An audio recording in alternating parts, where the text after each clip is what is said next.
آیت نمبر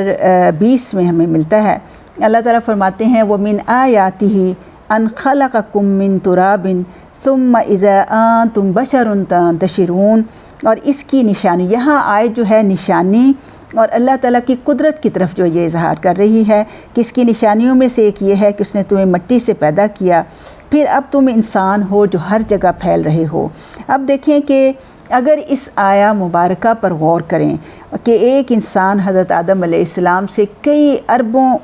کی آبادی جو ہے پیدا ہو چکی ہے، اور اس میں مسلسل جو ہے وہ اضافہ ہو رہا ہے، اور ہر انسان دوسرے انسان سے مختلف ہے، شکل و صورت کے اعتبار سے، رنگ و روپ اور آواز، حتیٰ کہ ہاتھ کے انگوٹھے کے نشان تک بھی مختلف ہیں۔ تو یہ سب جو ہیں اللہ رب العالمین کی کاریگری اور اس کی قدرت کے نشان ہیں۔ اگر انسان اس کے اوپر غور و فکر کرے تو اس کے منہ سے بے اختیار نکلے گا کہ فتبارک اللہ احسن الخالقین، کی بڑی ہی برکت وہ ذات ہے جو بہترین، یعنی سب سے سارے خالقوں میں سے بہترین خالق ہے۔ تو اس سے یعنی اللہ تک نشانیوں تک جو ہے پہنچ سکتا ہے۔ تو اس لیے قرآن میں جہاں اس طرح سے مظاہر قدرت کی طرف اشارہ کیے تو بندہ غور و فکر کر کے اللہ کی ہستی کو ان نشانیوں کے ذریعے جو ہے پہچان سکتا ہے۔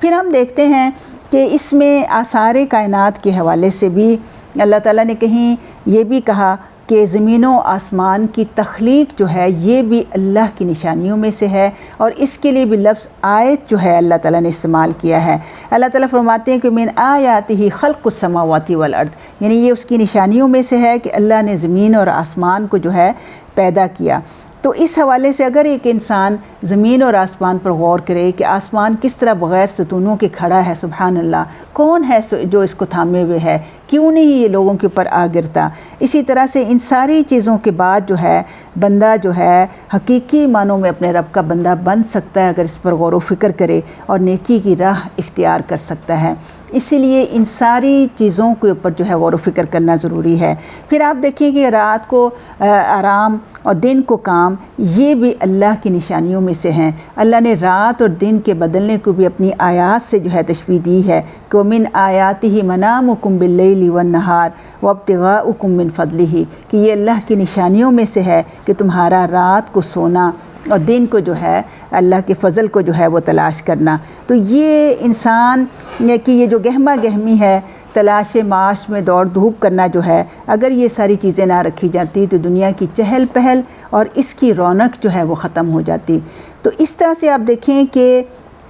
اور پھر یہ قرآن حکیم کی آیات کے حوالے سے اللہ تعالیٰ سورہ بقرہ میں فرماتے ہیں کہ وَلَقَدْ أَنزَلْنَا إِلَيْكَ آيَاتٍ بَيِّنَاتٍ، کہ البتہ تحقیق ہم نے آپ کی طرف واضح اور روشن آیات جو ہیں وہ نازل کی ہیں۔ تو اس لیے یہ ان ساری آیات کے اوپر غور و فکر اور تدبر کرنا جو ہے ضروری ہے تاکہ انسان راہ حق کو جو ہے وہ پالے۔ اور اسی وجہ سے اللہ رب العالمین نے فرمایا ہے کہ جو لوگ ان ساری نشانیوں سے، اللہ کی ان ساری آیات کے ساتھ بہرے اور گونگے بن کر زندگی گزارتے ہیں اور ان آیات کو جھٹلا دیتے ہیں تو اولئک اصحاب النار، یہ لوگ تو اہل جنت ہیں۔ تو اس وجہ سے یہ اور اس میں وہ ہمیشہ ہی رہیں گے۔ اللہم اجرنا من النار، اللہ تعالی ہمیں اس آگ سے جو ہے وہ بچائے۔ اور اس لیے یہ دیکھیں کہ اللہ تعالیٰ عمل کی کثرت کا مطالبہ نہیں کرتے بلکہ اللہ تعالیٰ احسن عمل کی طلب کرتے ہیں۔ اللہ تعالیٰ انسان کے اعمال کو تولتا ہے، وہ گنتا نہیں ہے۔ اس لیے یہاں اس دنیا میں رہتے ہوئے اللہ کی ان ساری نشانیوں میں اور اللہ کی ان آیات کو، یہاں پر جو آیت کا ترجمہ ہے والذین کفروا وکذبوا بآیاتنا، یہاں پہ آیت ان سارے مفہوم میں، یعنی اللہ کی قرآن میں جو آیات آئی ہیں ان کو جھٹلانا کہ ان آیات کے ذریعے اللہ کے احکام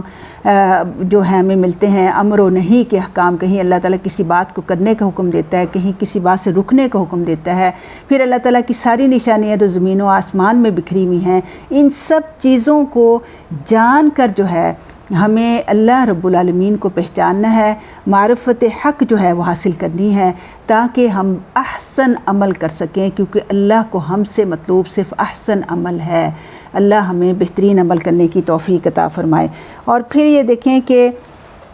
یہ اس آیت میں جو ہے اس کی حکمت اور بصیرت جو ہمیں اس سے حاصل ہوتی ہے وہ یہی ہے کہ ایک تو یہ کہ قرآن کریم میں آیت کا لفظ جو ہے 4 معنوں میں استعمال ہوا ہے جس کو ہم تفصیل سے دیکھ چکے ہیں، اور پھر یہ کہ اللہ تعالیٰ کی آیات انسان کے لیے رشد و ہدایت کا ذریعہ بن سکتی ہیں اگر وہ ان پر غور و فکر کرے، لیکن اگر ان سے وہ صرف نظر کرے گا، ان پر بہرا گونگا ہو کر گرے گا، تو پھر وہ اسفل السافلین اور جہنم میں ہی جا گرے گا۔ اور پھر یہ کہ اس میں انسان جو عقل کا بہت پرستار ہے، اس کو آیات الہی کے سلسلے میں بھی اپنی عقل کو استعمال کرنا چاہیے، کیونکہ عام طور پر ہر بارے میں انسان یہ سوچتا ہے نا کہ کوئی عقلی دلیل لائی جائے، تو انسان دنیا کے معاملے میں تو اس کو آزماتا رہتا ہے۔ تو اگر ایک انسان اپنی عقل کو استعمال کر کے اللہ تعالیٰ کی ان ساری نشانیوں اور ان آیات کے اوپر غور و فکر کرے گا تو وہ کامیاب ہو سکتا ہے۔ اس بات کو ذہن میں رکھیں کہ سورہ ملک میں اللہ تعالیٰ فرماتے ہیں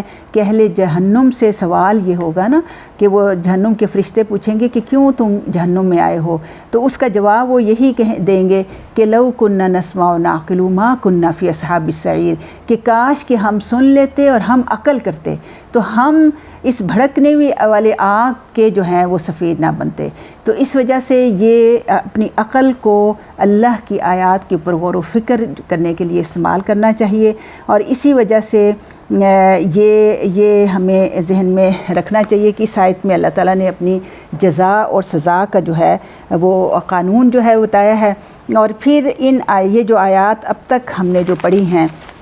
اس میں ہم نے سورہ بقرہ کا پہلا تمہیدی حصہ جو ہے یہ ہمارا ختم ہوتا ہے، اور یہ تمہیدی حصہ جو ہے آیت 1 تا 39 تک تھا، اور اس میں سب سے پہلے انسانوں کی 3 قسمیں بیان کی گئی ہیں، مومنین، کافرین اور منافقین۔ پہلا گروہ یعنی جو مومنین کا گروہ ہے وہ جنتی ہوگا، اور باقی دونوں گروہ جو ہیں وہ دوزخی ہوں گے۔ اللہ ہمیں اہل جنت میں سے بنائے۔ پھر اس کے بعد آپ دیکھیں کہ آخر میں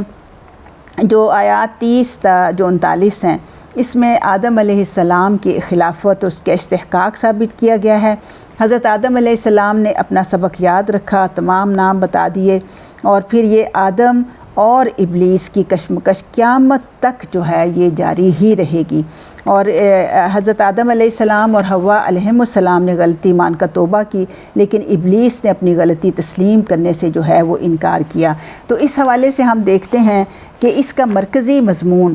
ان ساری آیات کا یہی ہے کہ اللہ نے جو منصب انسان کو عطا کیا ہے، منصب خلافت، اور اس منصب خلافت توحید کے بارے میں اللہ رب العالمین ہم سے یہ مطالبہ کر رہے ہیں کہ 3 مختلف انسانی رویوں میں سے ہمیں پہلا رویہ یعنی مومنین کا اور متقین کا رویہ جو ہے وہ اختیار کرنا ہے، تاکہ ہم اللہ تعالیٰ کے جو ہمیں اس شرف سے اللہ نے نوازا ہے، اس شرف کا جو ہے ہم حق ادا کر سکیں اور صحیح معنوں میں اللہ رب العالمین کے خلیفہ بن سکیں۔ اللہ تعالیٰ ہمیں یہ سب کرنے کی توفیق عطا فرمائیں، اور صحیح طور پر قرآن کے ساتھ جڑنے اور اس کو ہمارے لیے ہدایت کا ذریعہ بنا دے۔ وما علینا الا البلاغ المبین۔